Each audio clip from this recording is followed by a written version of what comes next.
Guys, yo, je vous dis, la Coupe du Monde 2026, on devait le regarder pour voir toutes les gossips, les Congos, ça, les trucs qui se passent. Au-delà qu'il y a le Paraguay qui sont en colère contre Mbappé, ou la sénatrice du Paraguay, ou l'ancienne sénatrice.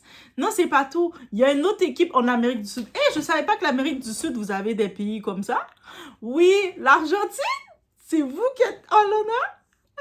Le pays de Lionel Messi.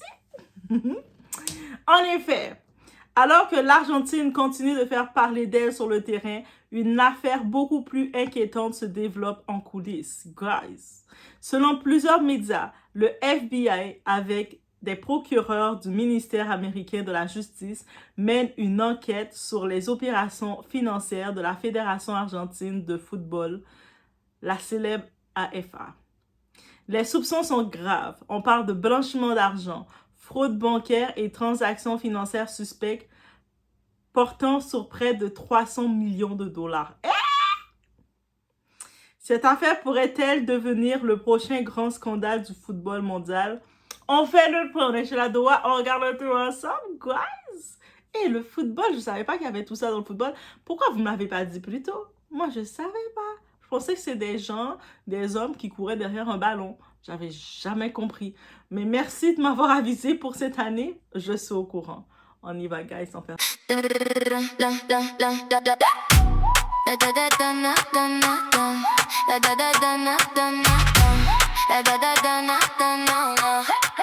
La Doha TV, baby. J'ouvre la porte, tu viens. Tout ce qu'on vit, tout ce qu'on aime. Dans la poche, dans le matin. Viens avec nous aujourd'hui. Tu vas voir, tu vas sentir. On dit vrai, on dit fort. Et la nuit veut revenir. La Doha TV, la Doha TV. Ici, on parle d'une enquête qui dépasse l'Argentine. Contrairement à ce que certains pensent, cette enquête ne vise pas Lionel Messi. Bien entendu, il est dans l'équipe, mais ça ne le vise pas lui. Aucun élément ne laisse entendre que le joueur ou les membres de l'équipe nationale soient impliqués non plus, pour le moment. L'enquête concerne les dirigeants de la Fédération argentine de football et les flux financiers liés aux contrats commerciaux internationaux. Mais pourquoi le FBI? FBI, c'est américain, non? Beaucoup se demandent pourquoi le FBI s'occupe-t-il d'une fédération étrangère. Parce que le FBI, c'est américain, l'Argentine, ça n'a rien à voir avec eux. C'est pas la même juridiction, ils sont en Amérique du Sud. Right? On parle américain, les Américains se mêlent de tout de toute façon. Donc, la réponse est simple. Une partie importante des transactions aurait transité par plusieurs banques américaines. Voilà. Dès que tu touches aux États-Unis, ils ont le droit de mettre leurs pieds dedans.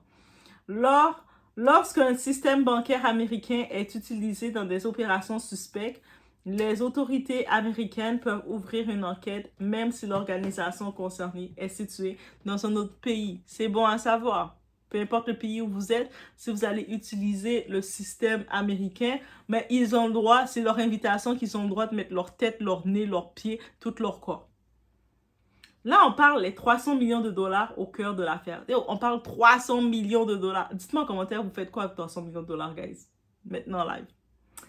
Les enquêteurs cherchent à comprendre comment plusieurs centaines de millions de dollars issus des contrats commerciaux de l'AFA ont circulé. Selon les informations publiées, ces revenus provenaient notamment de contrats de sponsoring et de droits commerciaux internationaux.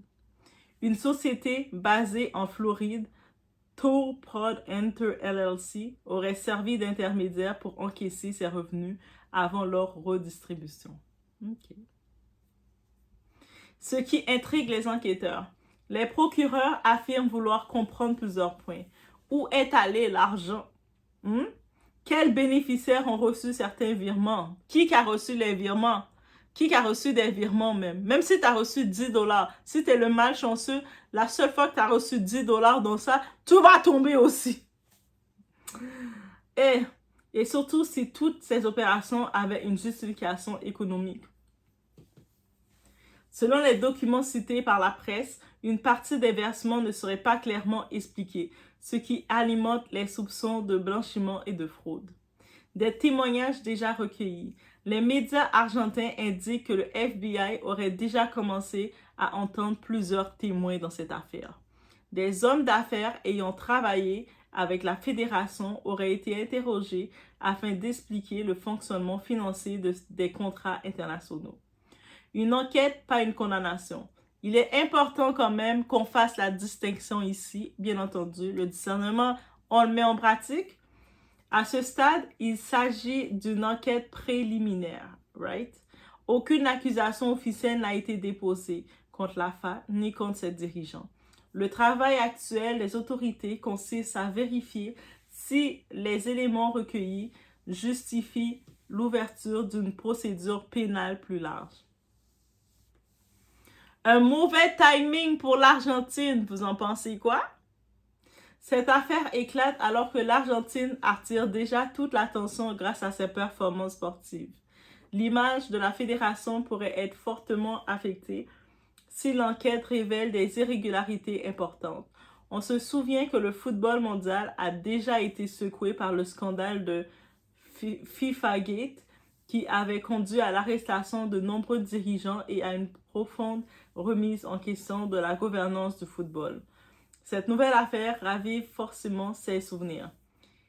Quelles conséquences maintenant? Si les soupçons étaient confirmés dans les mois à venir, plusieurs conséquences pourraient suivre. Ce soit des poursuites judiciaires aux États-Unis, un impact sur les contrats commerciaux de la fédération, une atteinte à la réputation de l'AFA et possiblement des sanctions visant certains dirigeants. Mais il est encore trop tôt pour savoir jusqu'où que l'enquête va aller. On est encore au préliminaire de l'enquête. Une chose est certaine. Quand le FBI s'intéresse à des flux financiers internationaux de plusieurs centaines de millions de dollars, on va dire 300 millions même pour être plus précis, le dossier mérite d'être suivi de très près, de savoir mais qu'est-ce qui s'est passé, pourquoi c'est maintenant que ça sort. Pour le moment, il ne s'agit pas d'une condamnation, mais d'une enquête destinée à établir les faits. Les prochains mois seront déterminants pour savoir si cette affaire débouchera sur des inculpations ou si les dirigeants de la Fédération argentine parviendront à démontrer que toutes ces opérations étaient parfaitement légales. Et vous, pensez-vous que cette enquête révélera un nouveau scandale majeur dans le football mondial ou estimez-vous qu'il est encore trop tôt pour tirer des conclusions? Laissez-moi savoir en commentaire. Et actuellement, oui. Et quelqu'un avait dit, j'avais vu un commentaire qui disait que la Coupe du Monde de cette année, c'était quelque d'extra. Et pas seulement sur le point positif. Mais déjà, c'est extra d'avoir 3 pays hôtes. Et puis, on a vu les Américains, quand ils gèrent quelque chose, comment ils gèrent. Jusqu'à tel point que Trump est venu faire retirer un carton rouge à un de ses joueurs.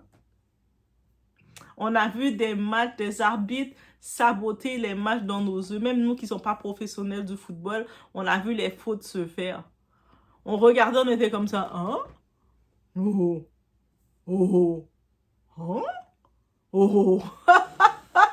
Devant nous. On se demandait, est-ce que c'est un match de football ou on a un match de sport, de lutte, de combat? Il y a des moments où je me demandais même.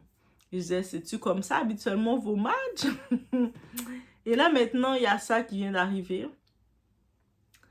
Et c'est beaucoup.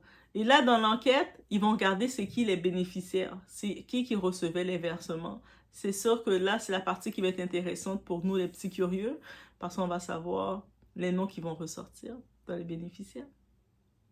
Mais si, j'espère que tu n'as pas reçu des cadeaux judicieux.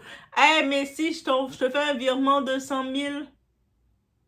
100 000, c'est petit pour lui. Mais si je te fais un virement de 300 millions, je te fais un virement de 100 millions, tu as bien joué, mon frère. Pas de justification. Et quand tu as une entreprise, c'est ça qui arrive. Des fois, le monde se dit, mais là, c'est quoi leur problème? Mais quand il y a des transactions d'argent, tu es à titre d'entreprise, tout doit être justifié, guys. Tu peux pas juste virer l'argent sans justifier. Tout doit être justifié. Et c'est ça qui en est.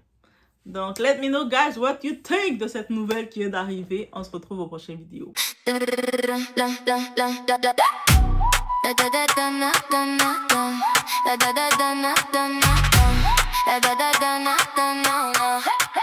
La Doha TV, baby. J'ouvre la porte, tu viens. Tout ce qu'on vit, tout ce qu'on aime. Dans la poche, dans le matin. Viens avec nous aujourd'hui. Tu vas voir, tu vas sentir. On dit vrai, on dit fort. Et la nuit veut revenir. La Doha TV, la Doha TV. It's about everything. La Doha TV, la Doha TV. Viens avec nous aujourd'hui. La Doha TV, la Doha TV.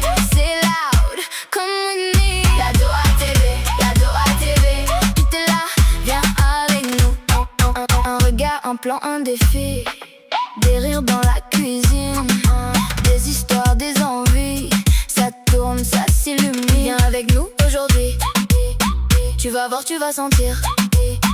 On dit vrai, on dit fort. Et la nuit veut revenir.